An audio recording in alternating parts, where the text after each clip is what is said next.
Right, so yeah, today I'm going to talk to you guys about some work, some ongoing work. It's been a labor of love for many years now, building 3D atlases of the macaque, but also human and actually rodents are coming down the line. And so some of you guys have seen earlier iterations of this talk, some of you haven't, so I'm going to go through the data acquisition again so we're all on the same page. So the data we're working with is 2D sections that have been cut from fresh brains. This is showing a human brain, but I'm going to be talking about macaque brain, but the process is fairly similar. So the brain is shock frozen at -40, is sectioned with a cryomicrotome. The pieces of brain tissue are mounted on a glass slide, which is then bathed in a radioligand solution, which binds to different neurotransmitter receptors. So for a single brain, we can image the brain for multiple different neurotransmitter receptors sequentially. So you have one section for AMPA, next for NMDA, next for another receptor, until you get back to AMPA again. So this has been work that I've been working on for a while. First, I started at McGill as a PhD student with Alan and in collaboration with Nicola at ULISH. And then I continued this work as a postdoc with Nicola. So we took the 2D sections and basically ran them through, or rather developed a pipeline to produce continuous 3D maps for each one of the receptors that were imaged. I won't go through the details of the pipeline. I'd be happy to answer questions about it if you're interested, but that's its own topic. The pipeline is now sort of packaged into a reasonably user-friendly GitHub repository. So if you have brain sections lying around on a server somewhere and you want to reconstruct them, this should do the job pretty well. The data that we've managed to reconstruct to date is data from the human, from the macaque, and we're working on the rat. I need to get back to that shortly because one of Nicola's PhD students needs it to graduate. But today I'm going to talk to you guys about the macaque. So after a lot of painstaking quality control work earlier this year, we finally managed to get all 4 of the acquired macaque hemispheres reconstructed into continuous 3D maps for about 13 or 14 different receptors. The amount of receptors varies a little bit between hemispheres because for some hemispheres the receptor just didn't stain properly or wasn't imaged properly. To analyze the data, for the data subsequent data analysis, what I did is I averaged the 4 hemispheres together. This is because the reconstruction is still not perfect, and so it helps kind of improve the signal to noise ratio, I guess, to the reconstruction noise ratio. And so we're using these 14 receptor maps for the macaque in the cortex. The data is reconstructed at 0.5 millimeters and is smoothed over the surface at 1 millimeter. Because there's significant gaps between the acquired sections, so it's a reasonable level of smoothing. So sort of as a first attempt to get a handle on the data, to know by which end to grab it, so to speak, I looked at a couple different questions that I'll hopefully have time to get through today. The first is, are there any general patterns in the variability of neurotransmitter receptors that we can observe, and what are the factors driving these? Are some receptor distributions particularly unique? Is every receptor distribution more or less follow the same pattern, or do some stand out? How do receptor distributions relate to cortical development? And finally, is receptor type predicted by cell type as measured from transcriptomics? So the first way that I took to look at the data is just to look at the gradients. It's a fairly easy and high-level view of how the receptors vary. And so I did basically just a PCA of the receptor gradients, of the receptor data over the cortical surface. And what you see in the first component is very clearly the visual cortex and occipital lobe is very strongly highlighted. This is a common pattern you see also, I think, cell density, so it's not too surprising to see. But it is nonetheless interesting. And also this component explained 56% of the variance, which is actually, it seems really high. That's interesting. The second component and the third, less explained variance, but there seems to be like a progressive anterior-posterior segregation. Now, we also looked at some of the biological factors that might be driving this variation. So first on the top right there is the excitatory to inhibitory receptor ratio. So this is glutamatergic to GABAergic receptors. Then below that, excitatory plus inhibitory divided by modulatory, mean receptor density, standard deviation, and entropy of the receptors. So very clearly, the first component is driven by standard deviation. There's a lot of variability in the visual cortex. But this also seems to be related to the excitatory to inhibitory ratio in that region, where you have more inhibitory receptors in the visual cortex, if I'm remembering that correctly. The second component seems to be somewhat related to entropy, which is interesting. I'm not quite sure what to make of that, but that's kind of an interesting relationship. So these are the broad patterns that we see in the data. Now, as to whether any of them are particularly unique, I took two approaches to kind of calculating the uniqueness of the receptor distributions. If you guys can think of more, I'd be happy to try them out, so feel free to get in contact. The first is looking at the entropy over the entire cortex for each receptor separately, and then the next is looking at the linear dependence of the receptors on one another. So in the second case, you regress one receptor onto all of the others. And so what we find first on the left here, that's the entropy that's mapped over the receptors. And so we do see that on the right-hand side, there are some receptors with particularly high levels of entropy.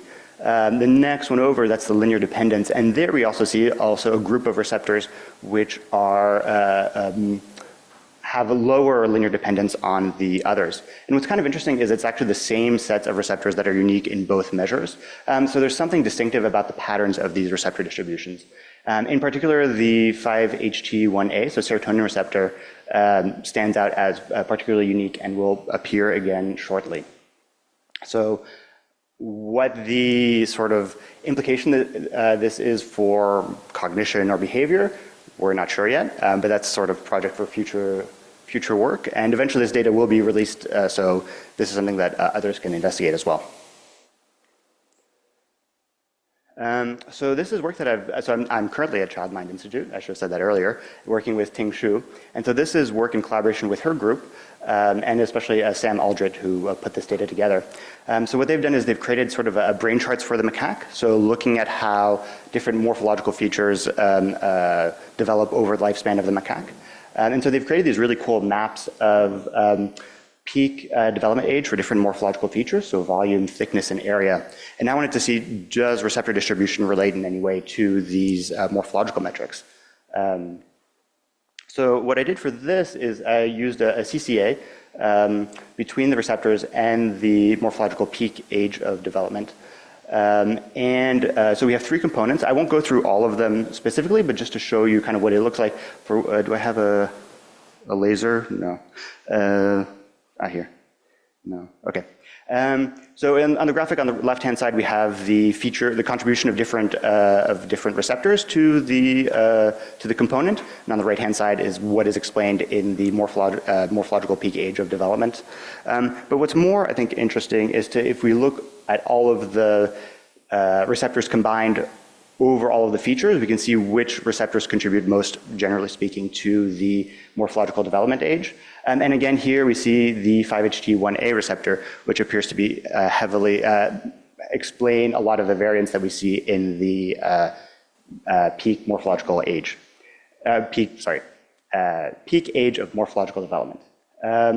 And also the alpha-2 receptor, which was also one of the more unique receptors that we had seen in the previous analysis. So again, there seems to be a relationship between receptor density and distribution versus morphological development. We can't say much more yet, but this is sort of like a first step in that direction. Finally, we also looked at whether receptor type was predicted by cell type as measured with transcriptomics. So for this, we used data that was published with Chen et al. 2023 in Cell. So they have a really nice spatial transcriptomic atlas for a bunch of different cell types. I believe they have 143 cortical regions with 264 transcriptome-defined cortical cell types. So mainly glutamatergic, GABAergic, and non-neuronal cell types. This data is publicly available, was correlated by Sam, who I mentioned earlier, into the maps that you see on the right-hand side here. So that's what we're using. Now, if you just do a PCA of all of the cell density information, you get the first principal component here, which basically looks exactly like what we see in the receptors. So this would suggest that cell type actually is very similar to the receptor type, but it gets a little bit more complicated. So I choose to do a PCA of only the GABA and glutamatergic cells because we're comparing those cells to those receptor types. And so the first component explains 74% of the variance, so we're just using that because this explains a lot of the variance that you see in those cell types. And then I just calculated the correlation with Spearman's rho between different receptors, different glutamatergic and GABAergic receptors versus this principal component. And what we find is that actually for some receptors the correlation is very high. So for AMPA, a lot of the variance in AMPA is, or AMPA is strongly correlated with the principal component for the cell type. But that's not the case, for example, this is a mixture of the receptor name and the ligand name. Apologies for that. On the right-hand side, you have muscimol, which is the ligand that binds to a GABA receptor. So it depends. So there's not a clear one-to-one relationship between cell type and receptor density. And so a question for future work, which I had hoped to present here, but it wasn't quite ready, is actually looking at what is the spatial distribution of how cell type and receptor density, how those two are related. Because you might imagine that there are biologically significant areas where you have maybe a low amount of GABAergic cells, but a lot of GABA receptors for some reason. So that might be informative to something. So to quickly summarize, so the variance in receptor distributions is primarily driven by the visual cortex, with gradients seeming to segregate posterior and anterior regions. We have a subset of particularly unique neurotransmitter receptors, including the 5-HT1A receptor. Regional receptor density seems to be related to the peak age of morphological development. Again, 5-HT1A stands out here. And also, I should say, this shouldn't be taken to mean that 5-HT1A is somehow driving morphological metrics. This is a correlation that is maybe indicative of something important that can be elucidated with future work, but just a correlation.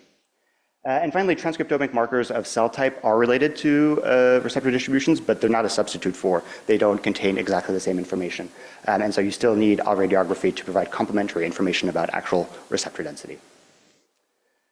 So quickly, some ongoing work. Well, we're going to try, we are going to reconstruct this data it's already reconstructed at 250 microns, although that's not what I showed here. And we're going to try to go down to 125 micron resolution. So this will really allow us to do some laminar analysis of the receptor patterns that we've seen.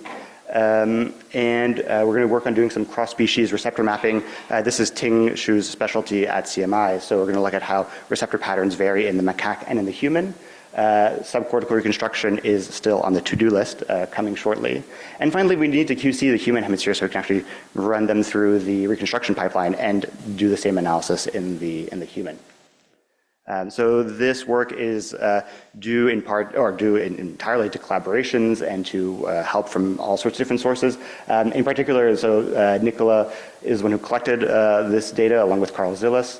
And she was my mentor during my postdoc, so all thanks to her and to her team, and Meichi and Lucia, and also Katrin at the INM one, McGill, Alan, and Claude, and PJ, and Mona, Child Minds Institute, of course, Ting, who I'm working with now, and a big shout out to Conrad, who has helped through every stage of this project and has really contributed a lot.